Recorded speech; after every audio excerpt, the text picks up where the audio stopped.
The awakening.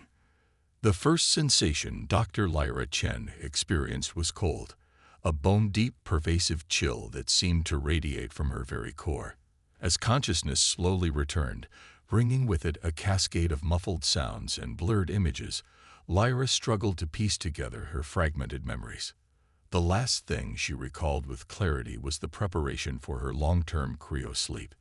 It had been a desperate measure, a last resort to save her life from a rare, aggressive form of cancer that had defied all conventional treatments.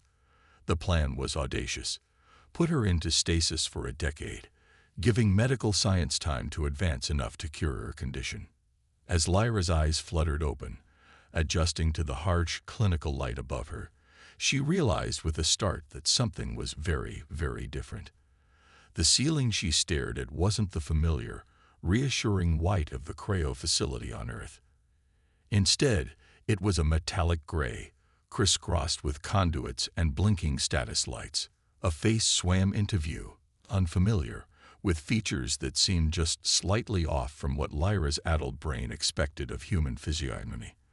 The being's skin had a faint bluish tinge, and its eyes were larger than normal, with pupils that contracted vertically like a cat's. "Dr. Chen."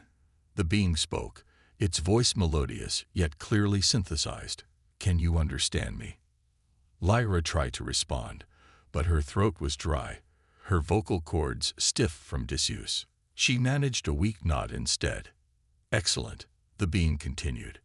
"I am Dr. Zarevex, Chief Medical Officer of Starbase Omega. You're safe, and your cancer is in complete remission. However, there have been complications with your cryo-sleep duration." Lyra's mind raced, trying to process the information. Starbase. And why did the doctor look so alien? She forced her parched lips to move, croaking out a single word. "How?" Dr. Zarevex's expression, if it could be called that, softened. "Dr. Chen, you were meant to be in cryo-sleep for 10 years. Due to an unforeseen series of events, including the relocation of your cryopod during a global crisis on Earth, you've actually been asleep for 15 years. The news hit Lyra like a physical blow. 15 years, a decade and a half of her life, gone in what felt like the blink of an eye. The world she knew, the people she loved, how much had changed. And why was she on a starbase instead of the facility where she'd entered cryo-sleep? As if reading her thoughts, Dr. Zarevex continued. "Much has changed during your sleep, Dr. Chen. Humanity has taken its first steps into the galactic community. We've made contact with several alien species, including my own, the Zarquin. This starbase is a joint human-alien venture, orbiting a neutral planet in what you would call the Alpha Centauri system." Lyra's head spun with the implications. First contact, alien species, interstellar travel. It was too much to process all at once. She closed her eyes, taking deep breaths to calm her racing heart. "I understand this is overwhelming," Dr. Zarevex said gently. "We'll proceed slowly with your rehabilitation and acclimatization. For now, rest. Your body needs time to adjust after such a long period of stasis." As Lyra drifted off into a fitful sleep, her dreams were a chaotic mix of the familiar and the alien. She saw Earth, but it was changed. Gleaming cities reaching into the sky, strange vehicles zipping through the air. And beyond, the stars seemed to call to her, filled with promise and danger in equal measure. When Lyra next awoke, she felt stronger, more alert. A human nurse, a welcome sight amidst the strangeness, helped her sit up and provided her with a nutrient-rich drink that soothed her parched throat.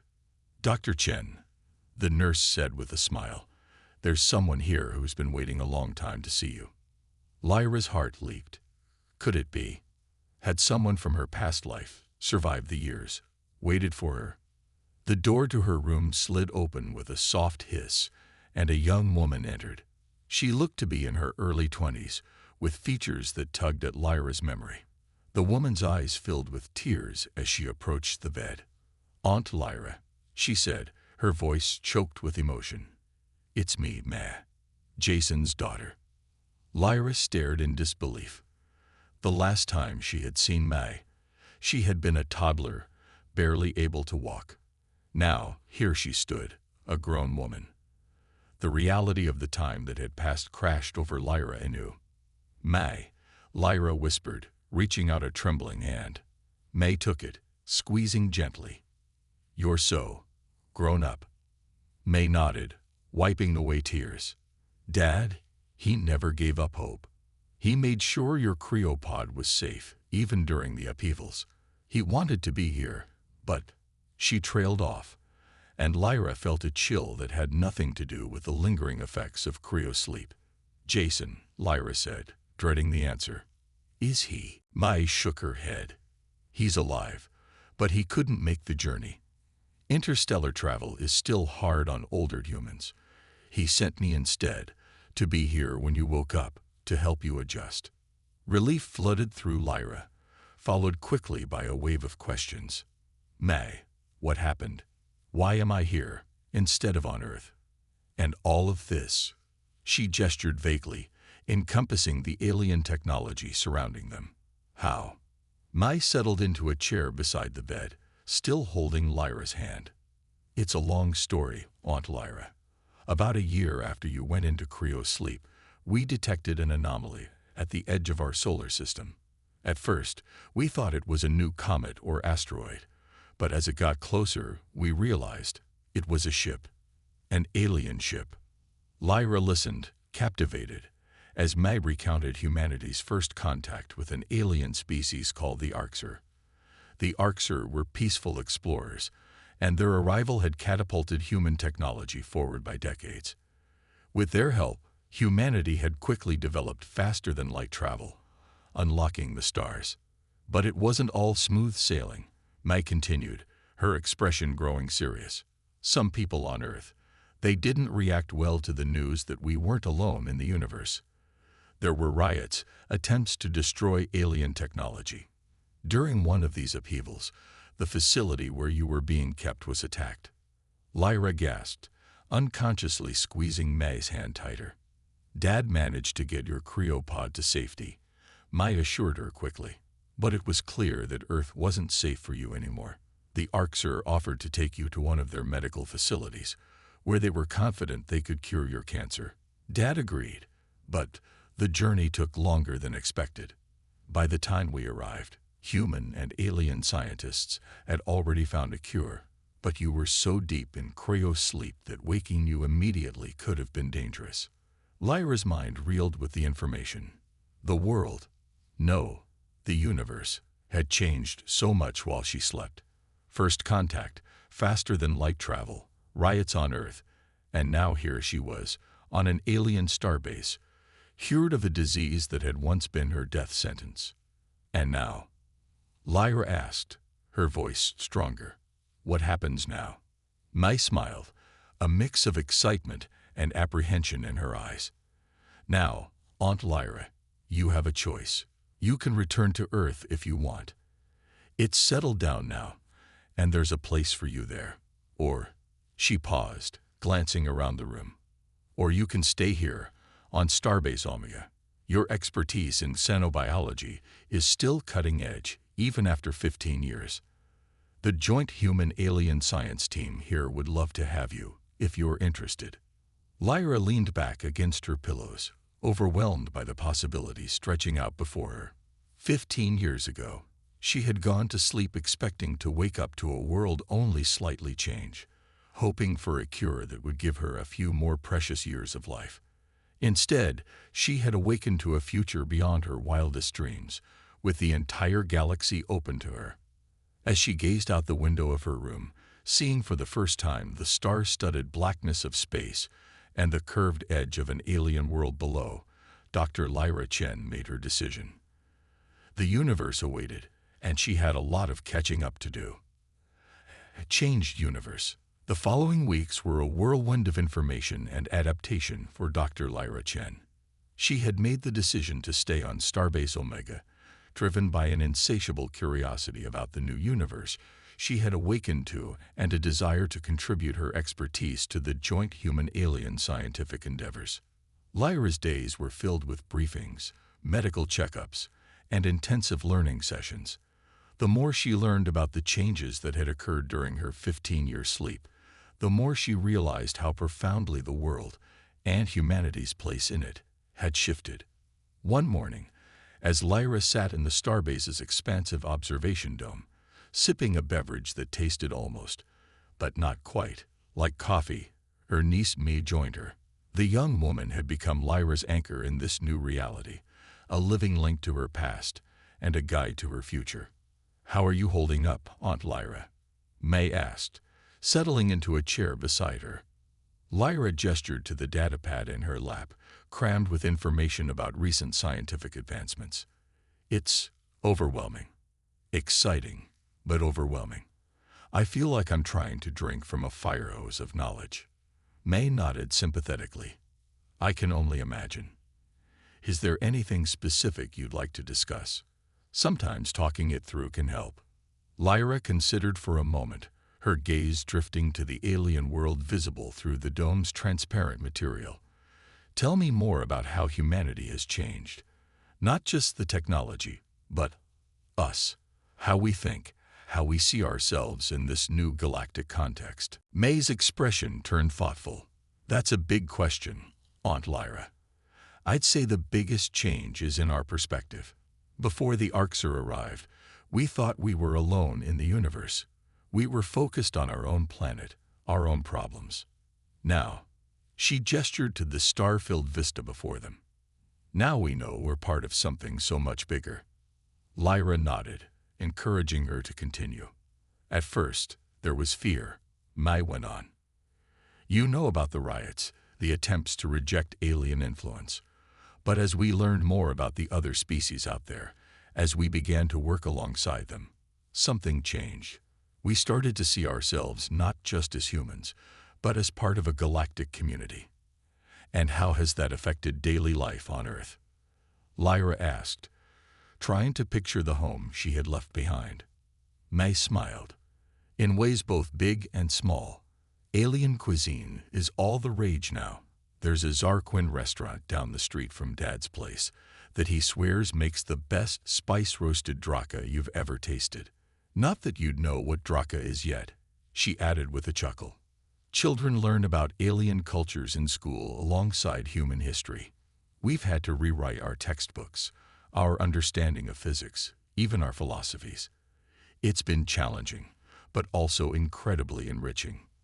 Lyra absorbed this, trying to imagine the scope of such changes. "And politically, how has Earth's governance adapted?" May's expression turned more serious. "That's been one of the biggest challenges. We've had to learn to think and act globally in a way we never did before. The old national boundaries still exist, but there's a new layer of governance, the Earth Unified Council. They handle all extraterrestrial affairs and coordinate our participation in the Galactic Confederation." "Galactic Confederation," Lyra echoed, raising an eyebrow. "It's a bit like the United Nations, but on a galactic scale," May explained.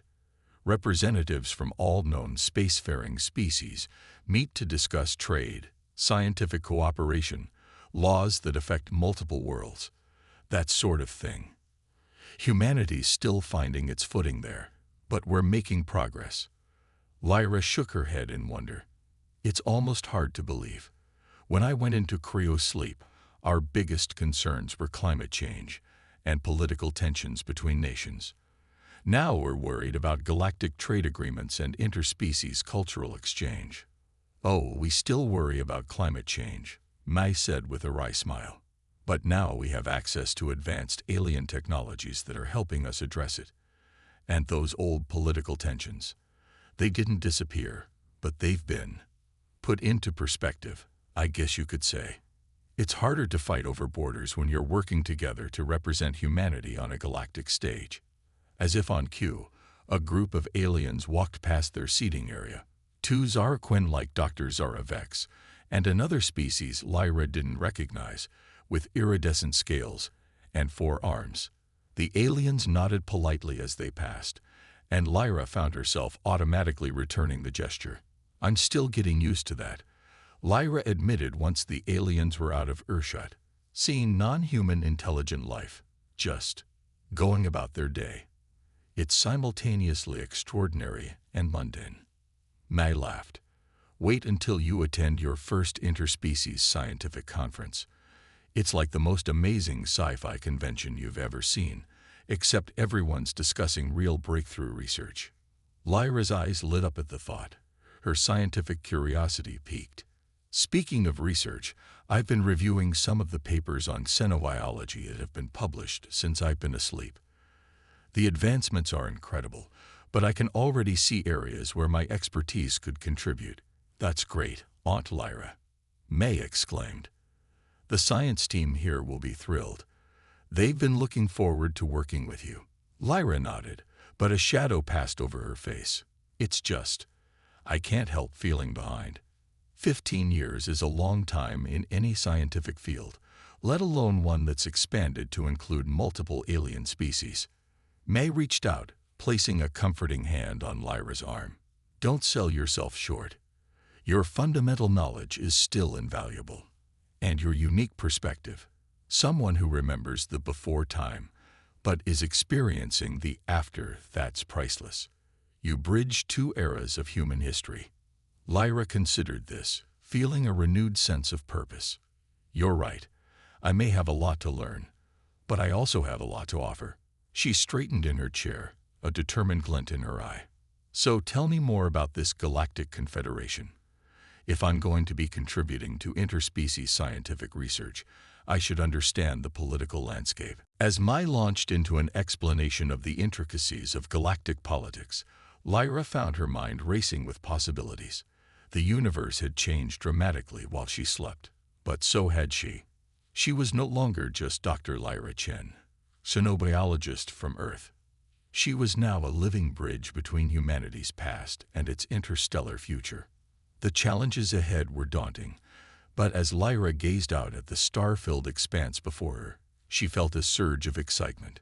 She had been given a second chance at life, and with it, an opportunity to help shape humanity's place in this vast, complex universe. As the conversation with Mai continued, touching on everything from advancements in faster-than-light travel to the cultural impact of alien art forms on Earth, Lyra made a silent promise to herself. She would embrace this new reality fully, contributing her knowledge and unique perspective to help navigate the challenges and opportunities that lay ahead. The universe was vast and full of wonders, and Dr. Lyra Chen was ready to explore it all. The adaptive challenge. Dr. Lyra Chen stood before the holographic display, her brow furrowed in concentration. The three-dimensional model of an alien cellular structure rotated slowly before her, its intricate details highlighted in vibrant colors. 2 weeks had passed since her decision to join the xenobiology research team on Starbase Omega, and she was finally beginning to feel like she was finding her footing in this new world. Fascinating, she murmured, reaching out to manipulate the hologram. The mitochondrial analog in the Zarquin cell is so much more efficient than ours. If we could understand the mechanism. Dr. Chen. A voice interrupted her thoughts. Lyra turned to see Dr. Zarevex, the Zarquin chief medical officer who had been there when she first awoke. How are you progressing with your analysis? Lyra smiled, grateful for the alien doctor's patience and support over the past weeks. It's incredible, Dr. Zarevex. The more I learn about xenobiology, the more I realize how much we still have to discover. The diversity of life in the galaxy is humbling. Dr. Zarevex's facial tentacles rippled in what Lyra had come to recognize as a sign of pleasure.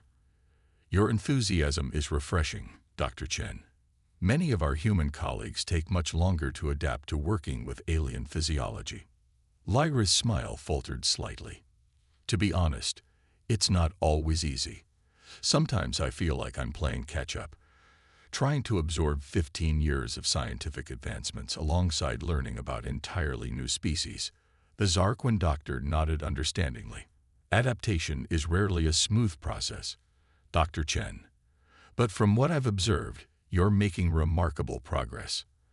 As they discussed Lyra's findings, An alert chimed softly from a nearby console.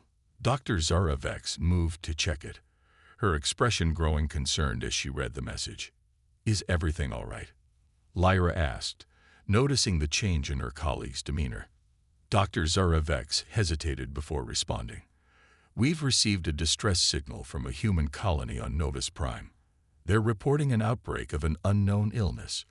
The symptoms are troubling." Lyra felt a chill run down her spine. Unknown illness. What kind of symptoms? Rapid cellular degradation, similar to some forms of radiation poisoning, but with no apparent source of radiation, Dr. Zaravex explained. "The colony's medical team is overwhelmed. They're requesting assistance from Starbase Omega." Without hesitation, Lyra stepped forward. "I want to help. My expertise in human biology, combined with what I've learned about xenobiology, might be useful." Dr. Zaravex's tentacles writhed in what Lyra interpreted as concern. "Are you certain, Dr. Chen? You've only recently recovered from long-term cryostasis. A mission to an alien world could be physically demanding." Lyra squared her shoulders, determination evident in her stance. "I'm sure. This is why I chose to stay on Starbase Omega, to make a difference. Besides," she added with a wry smile, "I've got 15 years of rest to make up for." Within hours, Lyra found herself aboard a sleek interstellar medical ship, hurtling through space towards Novus Prime. The journey gave her time to review the limited data they had on the outbreak and to familiarize herself with the latest in field medical technology. As the ship entered Novus Prime's atmosphere, Lyra gazed out at the alien landscape below. The planet's surface was a patchwork of deep purple vegetation and shimmering silver lakes, utterly unlike anything she had seen on Earth. The human colony, New Hope, stood out as a cluster of gleaming structures amidst the alien terrain. Upon landing, Lyra and the medical team were met by the colony's chief physician, Dr. Elias Reeves. His haggard appearance spoke volumes about the severity of the situation. "Thank you for coming so quickly," Dr. Reeves said, leading them towards the colony's medical center. "We've never seen anything like this. It started a week ago with just a few cases, but it's spreading rapidly. We've had to convert half the colony into a makeshift hospital." As they entered the medical center, Lyra was struck by the scale of the outbreak. Rows upon rows of beds filled the space, each occupied by a patient in various stages of the mysterious illness. The air was thick with the hum of medical equipment and the low moans of the afflicted. Lyra immediately set to work, examining patients and analyzing test results. Hours blended into days as she and the team worked tirelessly to understand the nature of the illness and develop a treatment. It was during one of these marathon research sessions that Lyra noticed something odd in a patient's blood sample. She double-checked her findings, then triple-checked them, her heart racing with the implications of what she was seeing. "Dr. Reeves," she called out, her voice tight with urgency. "I need you to look at this." The colony's physician hurried over, peering at the holographic display of the blood analysis. His eyes widened as he took in the results. "This can't be right," he muttered. "These cellular structures, they're not human, but they're not like any alien species we've encountered either." Lyra nodded grimly. "It looks like some kind of synthetic organism, almost like a nanomachine, but biological. And it's rewriting the patient's DNA." Dr. Reeves ran a hand through his thinning hair, his expression a mix of confusion and dread. "But how is this possible? Where did it come from?" Lyra's mind raced, piecing together the puzzle. "Dr. Reeves, when did the first cases appear? And where had those patients been recently?" As Dr. Reeves pulled up the relevant data, a pattern began to emerge. The first patients had all been part of an expedition to explore some ruins discovered on the far side of the planet, ruins that predated the human colony by thousands of years. "We need to quarantine the colony immediately," Lyra said, her voice firm. "And we need to contact Starbase Omega and the Galactic Confederation. If I'm right, we're not just dealing with a disease outbreak. We may have stumbled onto something much bigger and potentially much more dangerous. As the gravity of the situation sank in, Lyra felt a mix of fear and determination. She had awakened to a changed universe, full of wonders and opportunities. But now she realized it was also a universe with new dangers, threats that humanity had never encountered before. The challenge before her was daunting, but Lyra knew she couldn't back down. Her unique perspective, a blend of Earth's past and the galaxy's present, might be the key to unraveling this mystery and saving countless lives.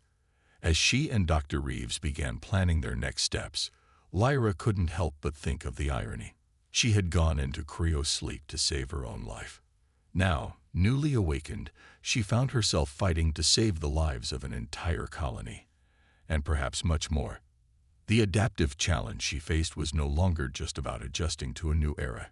It was about rising to meet a threat that could reshape the future of humanity and its place in the galaxy. Dr. Lyra Chen, once a patient frozen in time, was now at the forefront of a battle that would test the limits of human resilience and ingenuity. Unexpected allies. The quarantine of New Hope Colony on Novus Prime sent shockwaves through the human settlements across the galaxy. As news of the mysterious illness spread, along with rumors of its possible alien origin, fear and speculation ran rampant.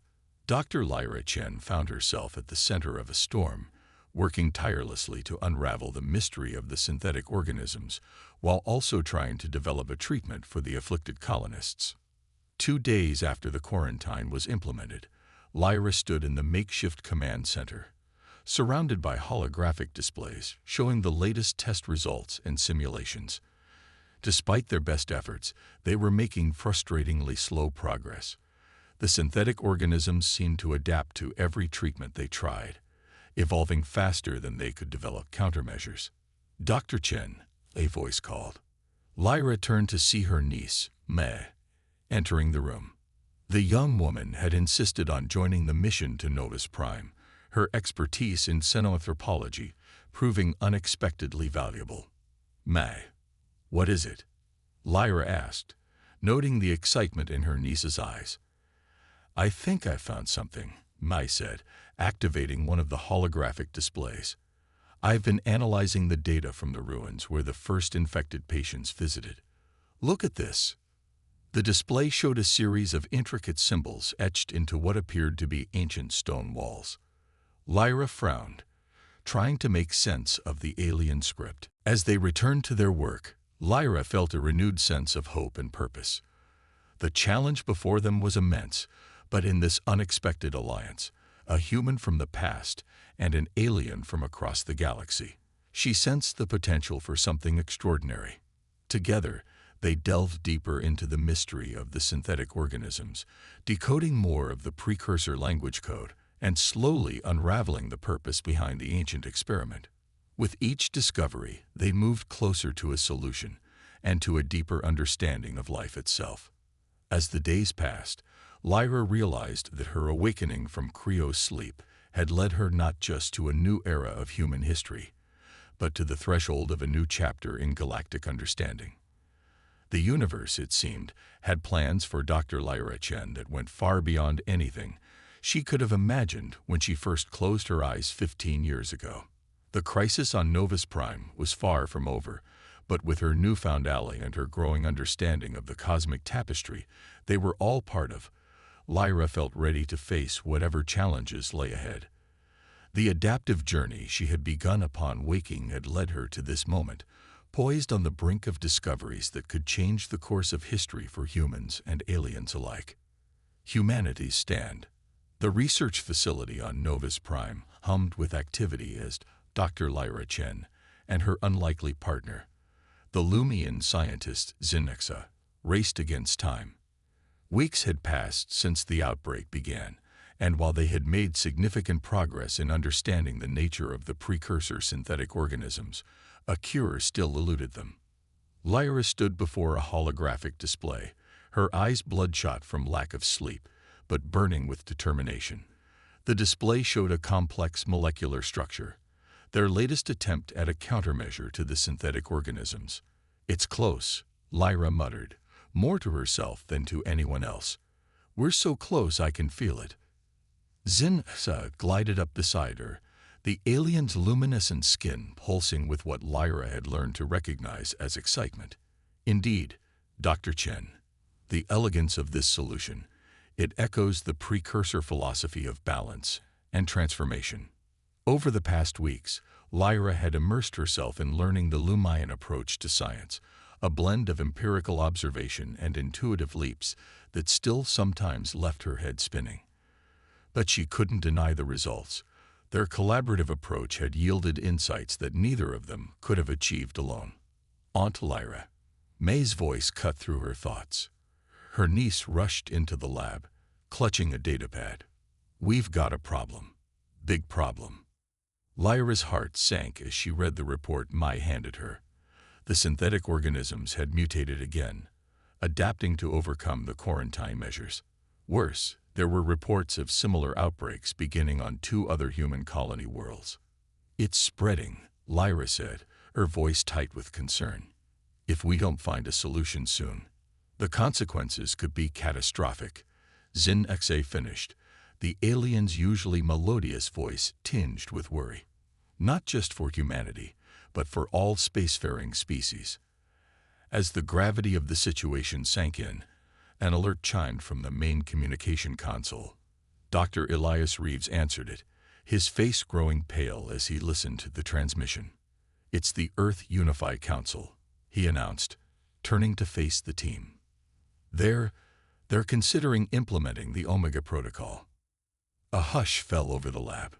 Lyra had learned about the Omega Protocol during her crash course in modern human history. It was a last resort measure, involving the complete isolation and potential abandonment of affected worlds to prevent the spread of an uncontrollable threat. "No," Lyra said, her voice firm.